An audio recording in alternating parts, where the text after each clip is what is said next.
So yes, welcome everyone to the Winter Volunteer Orientation for 2022. I'm just gonna share my screen and make sure I've got the video ready. Hang on, let's just stop that for a second. So go share my screen.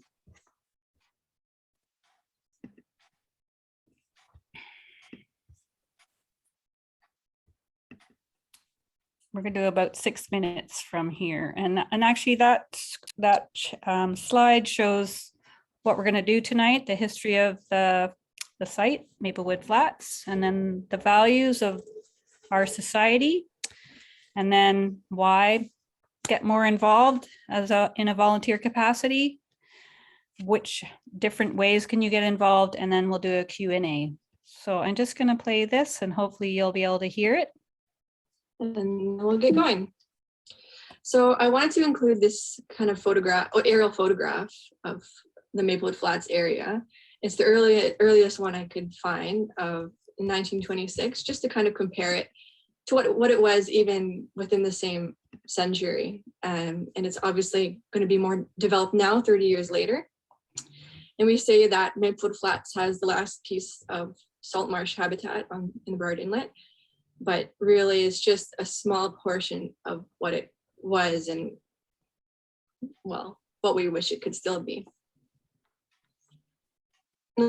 Erwin mentioned this a little bit, but Coast Salish peoples, they lived successfully and sustainably on this land for more than 13,000 years prior to settler contact by various ways like hunting, gathering, growing, cultivating, and trading resources.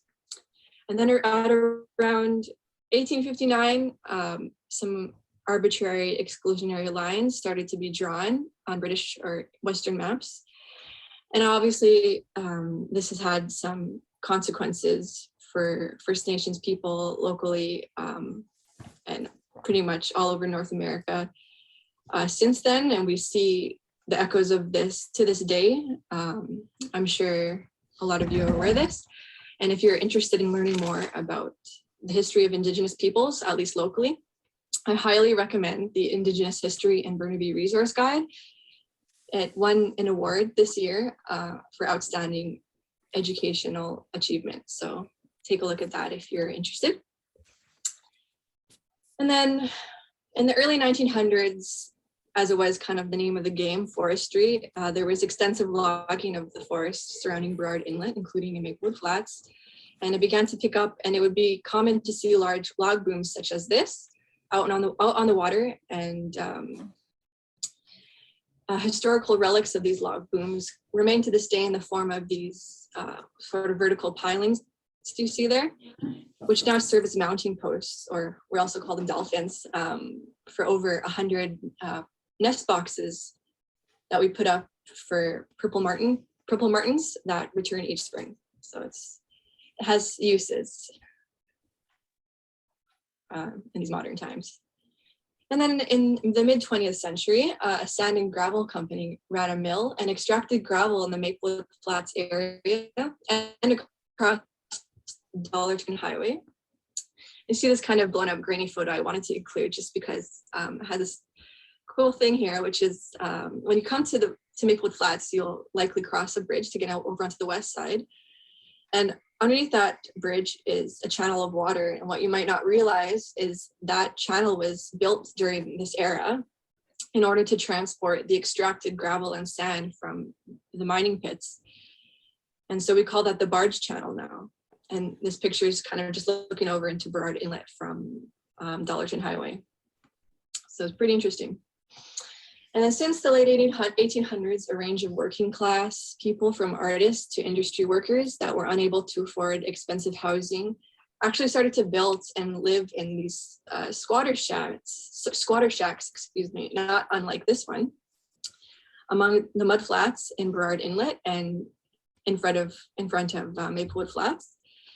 And the intertidal was a bit of a jurisdictional gray area, which allowed them to do this for quite a few years. But then in 1971, the District of North Vancouver started to burn down the last shacks in Burrard Inlet after receiving numerous complaints over the years from local residents. Today, you can see an artistic homage of these squatter shacks. It's called From Shangri-La to Shangri-La by Ken Lum, which are replicas that are now installed in the barge channel at Maplewood Flats. And if anyone is interested in this kind of piece of history of Maplewood Flats, you can look up this documentary called Mud Flats Living. Mud Flats Living looks more in depth into this era. All right. So some other industrial activities in and around Maplewood Flats included use as a trucking depot, dredging of the marshes on the south side of the sites for an unrealized seaport, but the dredged area still is there to this day.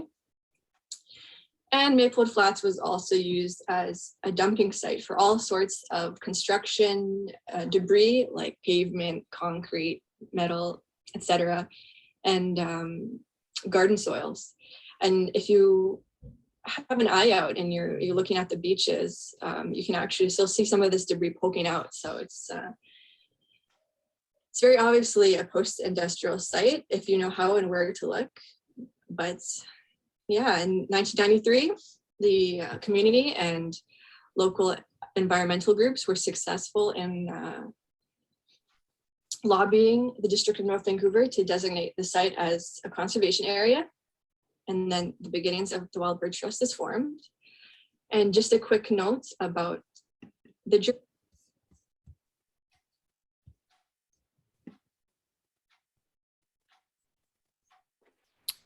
So. It was great.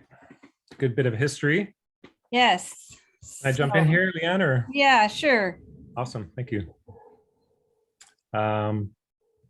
Just share my screen. Hello, everybody. My name is Erwin Oostindie. I'm the president of the board, and I also work on the staff team. And I'm a Dutch settler. I grew up in North Vancouver, just about a kilometer to the west of the site, up Lynn Creek. And spent a bunch of time in my life, my adult life, as doing conservation work, looking at ending trophy hunting of grizzly bears and fighting against watershed logging on the North Shore, but also in other areas of BC. And really learning about, I guess probably learning from my parents, that it's better to learn about the present day through the lens of history. And that's really kind of helped frame my understanding of growing up in North Vancouver on these unceded lands of the Tsleil-Waututh and Squamish. And that's, I think back in 1992, or in 1990, I helped start a festival called Under the Volcano Festival, just about two kilometers to the east of the site at Whitewashing at Kate's Park. So for a good few decades, I've really thought about these foreshore lands that Marissa talked about, where the squatter shacks lived. Started to think about, okay, where did those squatter shacks, if that's how we see the history of the site, that's actually only 1971. So I really knew that my family had settled here in North Van in the 60s. That was prior to the squatter shacks. And so it really helped me understand the history of the site from a longer view. And I'm also, in addition to my work with Maplewood, I'm also a graduate student, and I have the luxury of thinking about these issues. And my graduate research work is around redress, around how reconciliation functions for the Crown, for the state, and the implications for conservation groups and cultural groups working in the Metro Vancouver area. So I think about our policies, I think about our relationships to the land, I think about jurisdictional questions. So bring a lens of human geography, property geography, communications, spectacle. And that's in my 6 years with the Wild Bird Trust of BC as the president, it kind of helps me understand place. And in this case, taking these kind of big ideas that Marissa introduced to us and thinking about this place, Maplewood Flats. When I joined the organization, we had about 11 different names for Maplewood Flats: the Mud Flats, Maplewood Mud Flats, the conservation area at Maplewood Flats. After a while, I realized these names, and Marissa had that beautiful graphic of the kind of longitudinal view of 13,000 years of human activity on the site. I started to realize, like, we settlers, and I think I've seen some of your faces here, most of us are settlers. I also see some of our board member and active volunteers, Ruth and Darcy. Thank you for being here. Welcome you to join your voices as well. I started to think that, you know, we had actually only been here, and the Maplewood Mudflats caretaking role of the Wild Bird Trust of BC, it represents less than a half of 1% of the stewardship of the site. And so I was like, why then are our scientific restoration objectives, our understanding of ornithology, why is it so limited and constrained in this Western scientific model? And when in fact the Tsleil-Waututh had actually been stewarding the lands for 99.5% of our use, our caretaking role here at Maplewood. And that is a difficult question, right? Because it's not a question to Tsleil-Waututh. Here's the key thing. It's actually a question for us, all of us here on the call tonight. It's a question for us to understand, like, what type of scientific process do we do? What type of ornithological work do we do? What type of restoration science do we do? And then the presumption of and our denial of our rights to steward the lands, when in fact Tsleil-Waututh in 1971 had articulated that the Tsleil-Waututh wanted to have this particular site, this 256 acres, as a space for Tsleil-Waututh children to grow up to learn about nature. And we actually foreclosed on that opportunity. Right, so it became a birding space where, frankly, mostly white folks would go as a lifestyle or as a recreational activity, as a hobby to learn about birds. And we actually had no relationship to the Tsleil-Waututh, even though the Tsleil-Waututh had actually asked for that relationship, had asked for that responsibility to be engaged with the site, and we had actually excluded them. And as beautiful as this image is, and just to the left, on the left on the image here, we've got the only chlorine factory on the west coast of North America. So I started to see the site more as actually a barrier when we think about the parishes and the old ways that hedges kept people in, kept people out. I started to think about this site that we're looking at, this beautiful forested area and the waterfront area, as actually a barrier between heavy industry and Tsleil-Waututh, or heavy industry in North Vancouver, because if there's a chlorine factory spill, thousands of people could die. And it's notable during the Olympics, 2010 Olympics, that the chlorine factory to the left of us was actually the biggest security site, the biggest security risk during the Olympics. So it starts to unpack questions around entitlement, around stewardship, entitlement around occupation. And then we look about the harm that had been done to the site. And then we start to think about, what are we actually restoring, right? What is it? What is our responsibility? And what are the tools that we're using to restore and manage the site? So if we're not actually addressing the issues of the harm that settlers have done, and we're just kind of like whitewashing that, I'm using that word obviously specifically, we've whitewashed our own responsibilities to the land, it starts to unpack more uncomfortable questions around, we're not actually restoring, we're repairing. We're repairing work that had been done that had harmed and excluded the Tsleil-Waututh. And so, as Marissa showed in that introductory video, back in the 1850s, so about 160 years ago, these are the very, very first lines drawn on a map in the Metro Vancouver area. The very, very, very first lines on a map in Broad Inlet. And so then the question becomes, well, why do we have rights to occupy this land? Why do we have rights to think about this? And that's called terra nullius, right? That's the assumption of the empire, the British Empire, guided by God, directed by God, sanctioned by God. Maybe you can mute that person. So God has sanctioned us to occupy the land, draw lines, because the land is not being utilized in a productive way.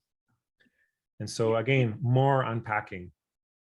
Exactly. So, boom. Exactly. And it's not with the board game, so I can't hear you, but I'm happy to hear your voice. So keep going. You're a little bit broken up. So what we're really actually doing is we're supporting and managing a piece of land, 256 acres, but we're really caretaking it in a temporary basis to return the lands to Tsleil-Waututh. And because Tsleil-Waututh has stewarded the same site for 99.5% of its history. So I'm using kind of like mathematics to explain that, to put it into perspective. So we want to promote land restoration. We want to promote biodiversity. We want to enhance the bird population, but we want to also change the approach to how we do that. And that's the invitation to you tonight. The invitation to you is to be involved with us, not as charitable volunteers, not as kind of giving back to your community, but actually to feel like you're part of the solution. You're part of this group of settlers in Metro Vancouver who see this beautiful site at Maplewood Flats and want to do it in a different way. So we use two-eyed seeing, we use traditional ecological knowledge. We bring together the best of Western science with the best of Indigenous knowledge. So and this is an image that Darcy, who's on the call, Darcy and Taylor from our board created these beautiful images that show the possibility, the imagination, the shadows, what we don't always see because of our blindness, given that we've been so focused on Western science. So now if we embrace the Tsleil-Waututh's jurisdictional rights, we start to think about our responsibilities to actually repair 35 years of improving the site, not having blackberries run. Blackberries are on 90% of the site, right? So blackberries are actually a low quality plant material for birds. We can actually do better by introducing native plant material across the site. That will be better for birds.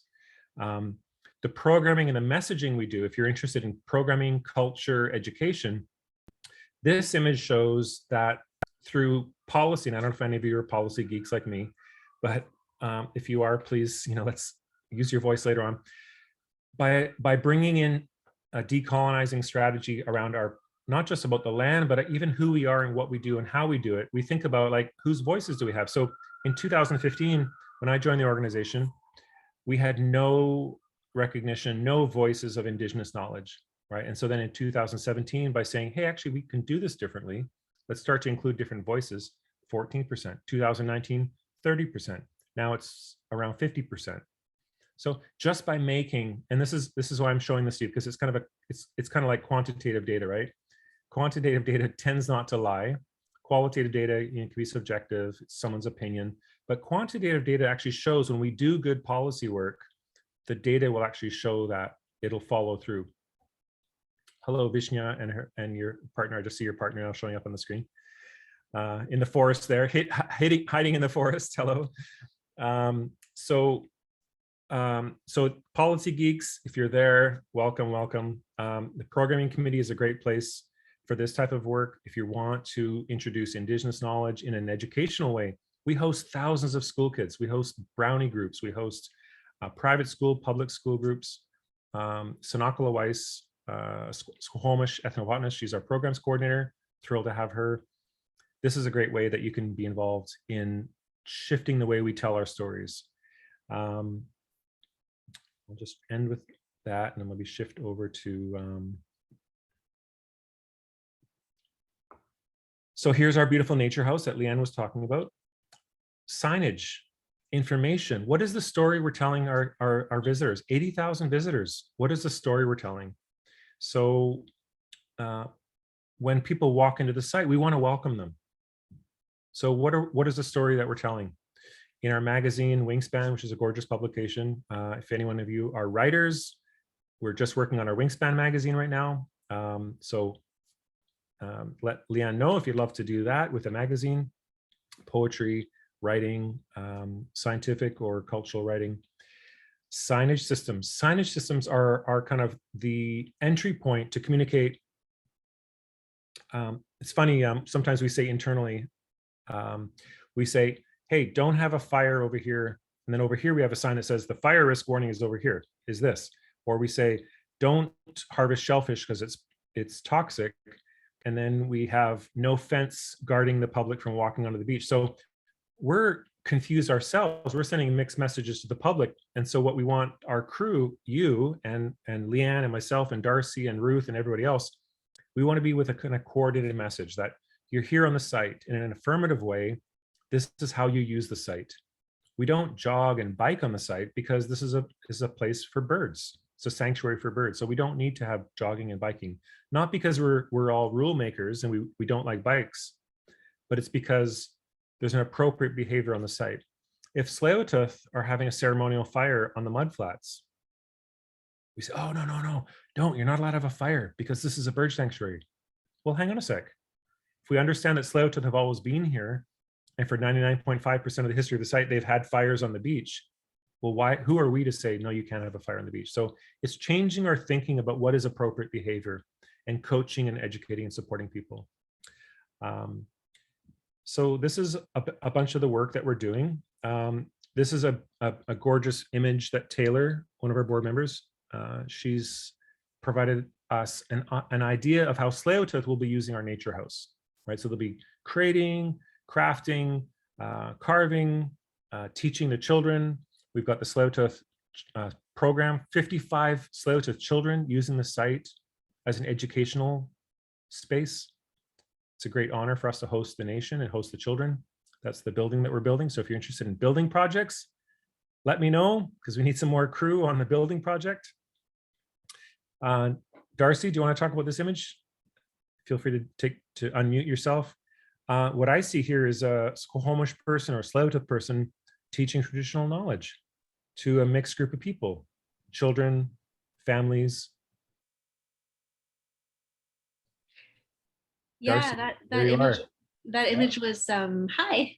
Hello. Was created to support the grant application for a teaching garden and like a traditional plant garden, and some of the ideas that are sort of like embedded in that image and in the project have to do with like cross-cultural learning and Tsleil-Waututh sharing knowledge, and there being like a Tsleil-Waututh sort of imprint on like the recreation on the site, and as well as like intergenerational learning with, you know, little guys and older people, just sort of like being able to interact directly with the land, but in a like very respectful way that sort of like honors Tsleil-Waututh jurisdiction and ways of relating to this place. So that informs like the choices of the restoration crew. So if you love being cold and wet in the winter, we've got lots of work that you can do, right? You can work with native plants so that, as Darcy says, the choices of our plant materials will be better than the blackberry.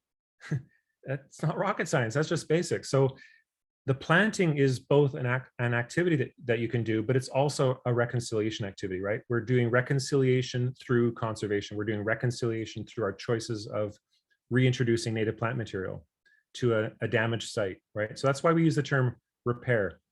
And so the knowledge of the plant material, if you want to volunteer and work in the nursery, you will love learning about plant material. You'll love learning about these species. You'll learn about the medicinal, the food, the biodiversity functions of these plants that for millennia have stewarded the birds at Maplewood Flats before that industrial harm that we saw the images of.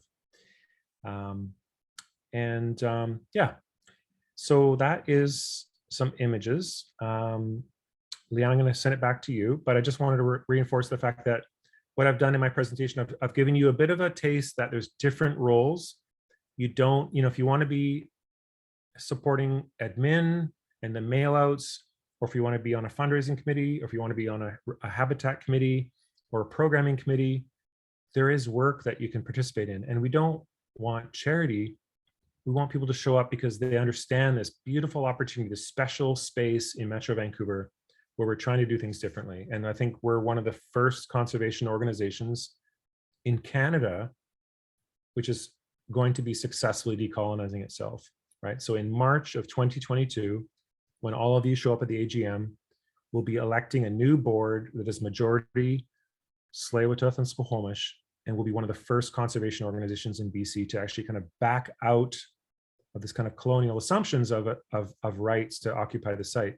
We'll be saying like, we're going to support you, Tsleil-Waututh, in your jurisdiction. Let us know how we can be of use. We've got some great native plant restoration work. We've got a beautiful nature house and beautiful programs. Leanne, you can probably mention all the exhibitions that we have coming up. So left brain, right brain, right brain, wet feet, dry feet, at home with your laptop. We have opportunities for you to contribute and participate. Ruth, do you want to jump in? You've got lots of experience greeting the people. You meet people when they come in. You probably deal with their like expectations and helping them understand what we're trying to do. And I'm grateful for your participation and also that you came tonight. Yeah. Am I unmuted? Yeah. Yeah, I think I've been volunteering for a couple of years now. It's been a bit strange because of COVID, but I'm someone who was a birder, intermediate, beginner, enjoyed coming over to the flats. I live in East Van for usually for lead walks and sometimes on my own. And through some people I knew who were in getting involved in the board a few years ago, I started thinking that, yeah, the idea that not only was it a nice place to come, but that maybe something different was going on. So that's kind of what got me thinking, oh, maybe I'll put some of my time, and I've recently retired, into coming over and putting in some hours. So mainly I'm not a heavy lifting, physical kind of ripping out blackberries person. So my main role as a volunteer has been mainly greeting people at the nature house. If there's exhibitions, or explaining some of the things that Erwin talked about, why we don't jog or ride bikes there. I think the Chief Dan George exhibit was my experience was where most I chatted with people about the kind of different approach to conservation that was starting to happen there. And I really enjoyed that. But often you never know what people are going to want to talk about. And it's always exciting to hear kids sharing what birds they've seen or plants they found or whatever. And I would just say, in terms of a volunteer experience, I think it worked well for me, to oh, that's the nature house. Sorry. It's worked well for me to sort of, start that way, getting myself over, doing more walking on Maplewood Flats than I had. Meet people involved in the organization. And then just recently I've decided, then I did the reading group, the Decolonizing Conservation, which you can hear about later. But that was a really great experience, both specifically to Maplewood, but just as a learning experience, and the kind of sources and material I was introduced to around concepts around conservation, and just all the Indigenous scholars in North America who are doing such amazing work. So I appreciated that. And all of that meant, after a couple of years just meeting people and hanging out, I thought, yes, now I'm ready to join a committee, because it was the first person who was on the board and asked me to get involved, wanted me to join a committee. And that didn't work for me to join a committee before I really understood the organization and all the rest. And now I'm quite happy to just figure out what it means to be on the programs committee. But yeah, so that's my experience. Awesome. Thanks, Ruth. You're basically helping me and Erwin tell the story, as Darcy has as well. So these are all people who have come forward, expressed interest. We had conversations. I know, Ruth, you came to a programs committee early on and decided that you wanted to take more time getting to know what it meant to be here. And as you mentioned, you were involved in what we just recently had was a decolonizing reading group. I guess there were about 15, a mixture of staff and volunteers and board members. And that's something that, for those of you who are interested, we will be providing a similar kind of experience, a shared learning experience with that, and keep moving forward with that collective learning that we're doing on site, as we also get better at understanding what are our duties to this place, what are our responsibilities, and how are we in relationship with each other and with Tsleil-Waututh and Squamish. So as Erwin has done a great job of introducing a lot of the context and where Wild Bird Trust is in moving forward in repairing both ecological and cultural relations, which is actually one of the exhibits that's going to be coming up in the next 6 to 8 months. But I'm just going to jump. Oh, where's Erwin going?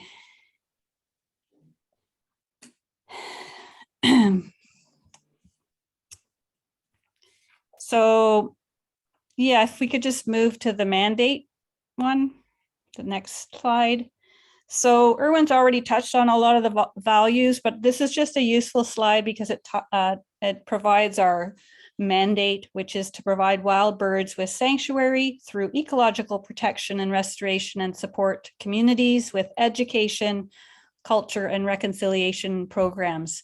And then what Merce's slides also go through are those four main areas of the values, which we hope you will already have some alignment with, but understand how they interrelate in terms of the programs and the principles, the policies that direct our work, and how you as an active member through your volunteer work can then get expressed through that based on your own availability, your interest, your skills, and how you'd like to be engaged. So some of you may be only available during the winter months, which is great. Some of you want to help out in the nursery and help and want to learn more about the plants, or some of you are really good at sales and you could help us ensure that we have really good systems. So in the next slide, that's the first of the four main value headings. So we've got conservation, education.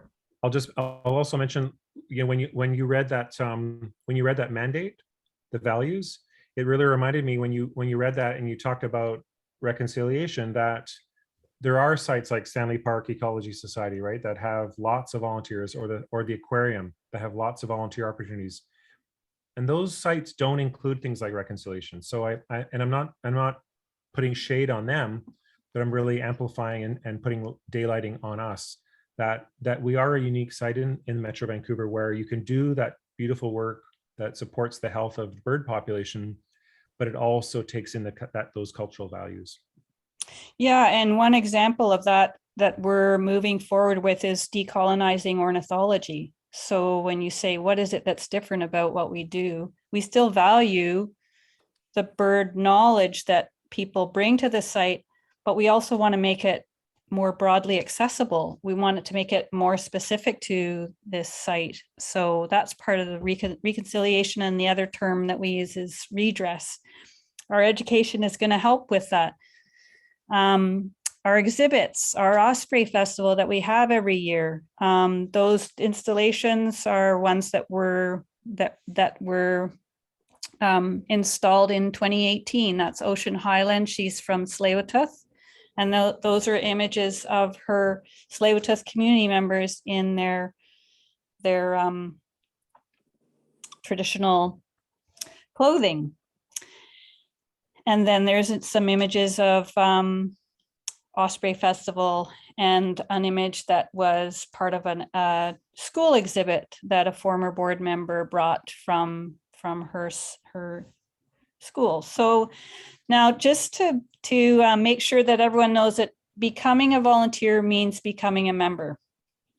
And that's because we want to create a community who are actively involved, who are making a commitment through a nominal fee. We think we have $15 to $40, $50 individual memberships. And so we just require that you become a member. So I can walk you through that if you're not already a member. And then these are the kinds of things that you can gain by being a volunteer, in addition to what Erwin's already talked about, by learning more about your relationship to the site and to the history and to the future of the site. So there's different roles of volunteers. I'm sure you could already imagine. We have the board of directors that has a governing role. There are 4 active committees, the programs committee, the communications committee, the habitat committee, and the fundraising committee. Erwin's already sort of touched on the programs committee, managing and planning things like the exhibits, the displays, the education program, curriculum, and kinds of tours and packages that we're developing. The communications committee manages our website, our social media channels, our Wingspan magazine if you want to get more involved in the communication committee through the Wingspan magazine, which there are some images of it. And then there's the Habitat Committee, which oversees our habitat and cultural use plan. It helps with advancing research on site and managing any research that outside groups like students from BCIT or Capilano help us in knowing and helping us collect data on the site. These slides are around some of the on the ground volunteer jobs that are good entry points for people. Some people want to work outside. They only have time to maybe volunteer a morning a week. So they can join Alejandra, our site manager, and do invasive plant removal and also help with data collection. And then we also have the Nature House, which is something that Ruth has been involved in. And that's helping on the weekends or public hours where we're supporting access to the Nature House, to the washrooms, to ask questions and find out more about what's going on. I'm curious, Leanne, for folks with the tool, your thumbs up tool, or just thumbs up on your camera, are folks used to seeing the Nature House exhibits?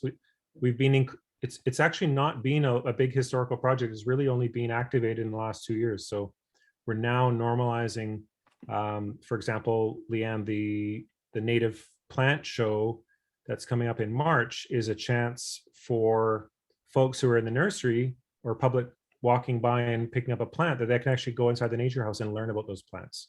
Right. So we're trying to use the Nature House in a very active way to deepen the connection to the site. So yes, sometimes there's some gorgeous photo shows or some beautiful shows about about nature.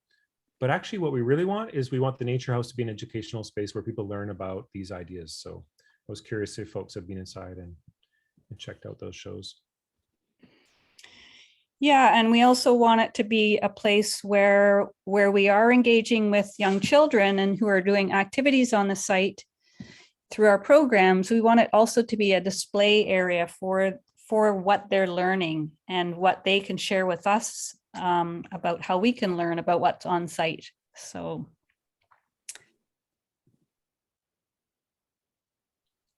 yeah, we can just keep moving through.